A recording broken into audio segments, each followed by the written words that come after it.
go. Welcome to the Celtics Post-Game Live. How we doing? Chris Forsberg, Scal, Tom Giles with you. I mean, that's one of the biggest moments of the season right there. Jayson Tatum knocking down the game-winning shot, and then your heart sinks for a second there because it looks like Joel Embiid just launches an 80-footer.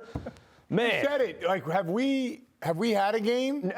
We were trying to go through it. We think everything was like the force overtime, but I don't think we've had a genuine late game buzzer winner or like winner or like last second winner. And we talk about this a lot when Eddie's on the show about how Jayson Tatum doesn't have to play well to still make big plays. The three he hit, forget about the one at the end. We know we're going to get into that. But the three he hit, you heard Van Gundy on the broadcast. He said, Jayson Tatum, no matter what kind of game he has to come here and make a play. Boom. Makes that three. Without doing that, then you don't get in a situation where he was, that same play that they ran against Cleveland, but instead of going to the basket, a little behind the back, stop and pop, and he nailed it. And that's the beauty of having a guy like Jayson Tatum. He could be up and down, he could struggle, he could turn the ball over. When you need him to step up and make a shot, that's exactly what he did. And I just go back to it. You always worry that it's going to default to the right blocks, fade away, like the old Paul Pierce shot. And we haven't seen a lot of winners this year, and yet there he was in a big moment and made it. And it's just like every step that he has left, and I don't think there's a whole lot of them left to go. Yeah. He just keeps making them. And so that's what superstar players do. They grind through. They have bad first halves. They don't have beautiful games, and they find a way to get you to the finish line. So that was just incredible. 110-107, the final score as the Celtics get the win in Philadelphia. And this was a game in which Philadelphia was up by 15 points at one point in the third quarter. Celtics go on that huge run. They go on that huge run, Scal. Al Horford was tremendous in this one.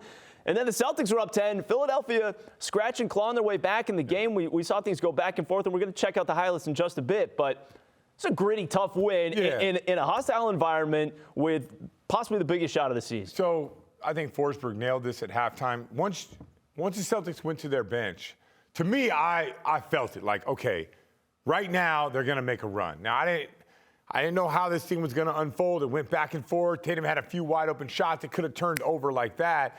But by the time we were 3 minutes into the fourth quarter, Celtics had complete control of this game. Now, they bring back Embiid, and then he kind of chipped away and got back into this. But that's why it's hard to beat the Celtics. And we started the show saying, okay, we have the best duo in the NBA, right? That's what we think. I think that those two guys are, Tatum and Brown, are hard to match. You would pick those guys over any two.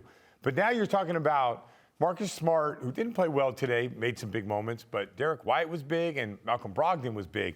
There's just so many weapons. And like the odds of all those guys not playing well or not doing anything to make a run, it's like slim and far between, right? It's like really hard for that to happen. So I just think today it was that group, Brogdon, White, and the team that was out there that sort of got the momentum back, and that's how they ended up winning this game. And how about Al Horford goes, no points in the first half, misses a bunch of good looks early on. And it's so weird because this is the one team that he always seems to get up for. You always feel like going up against Philly, he's going to play his best basketball. And then all of a sudden, boom, kind of flips the switch there, starts knocking down everything. Had one carried the ball up in transition and knocked down the three. So you don't get back into this game if Al doesn't go nuclear like that. And that's what you need sometimes when your guys are struggling and you're just looking for a little spark. Al gave it to him. All right, let's see how it all ended up here. As again, the Celtics get the three-point win. But the final possession, Scal, they get it to Tatum. Momentum, pull up. Never a doubt. Never a doubt. And then what a play by Embiid, man. I mean, how great was he throughout this game? I thought this was good. I mean, just like would have been sort of like just the way the season has gone for the Celtics with all these overtime games. You just kind of think that's going to be good.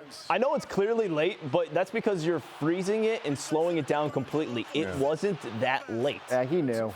I mean, he did. No, I knew.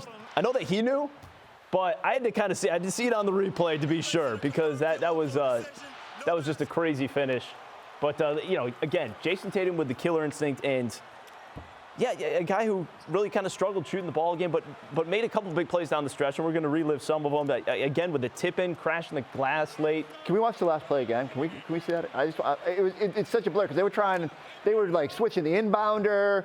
We're looking at the matchups. We're like, all right, where's PJ Tucker? You don't want to go there. No, this was the right move. Melton is a guy that pursues the ball, is very good shot blocking guard. Stopped on a dime. and then knock down that shot. Not an easy shot. Like, you can go to the gym, go full head of steam, and man, that's just so impressive by Embiid. That is just so impressive. He had a monster game too. I mean look at, can you even get the ball there? Look how strong he is. But the Tatum shot, like, you can find a lot of guys out there that can't come full head of steam, boom, hit that snap dribble, and end up, knocking down the three. I just love that they got it to him with momentum, because too often we just see like plays bogged down and people settle for isolation.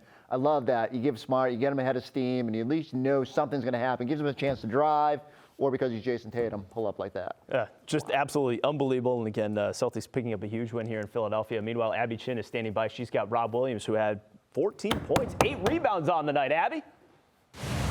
Rob, what went through your mind when Joel launched that shot? Did you think it was good? Yeah, I actually did. I was just hoping that he let it go after the buzzer, which he did. Amazing shot, though, honestly.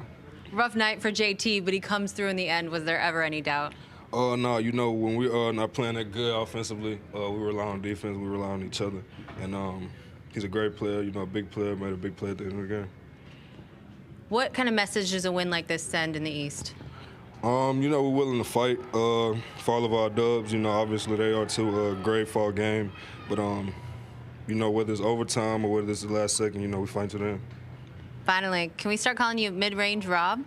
Yeah, I'm cool with that. Tom fans might not like it, but I'm cool. Congratulations, Rob. Thank you.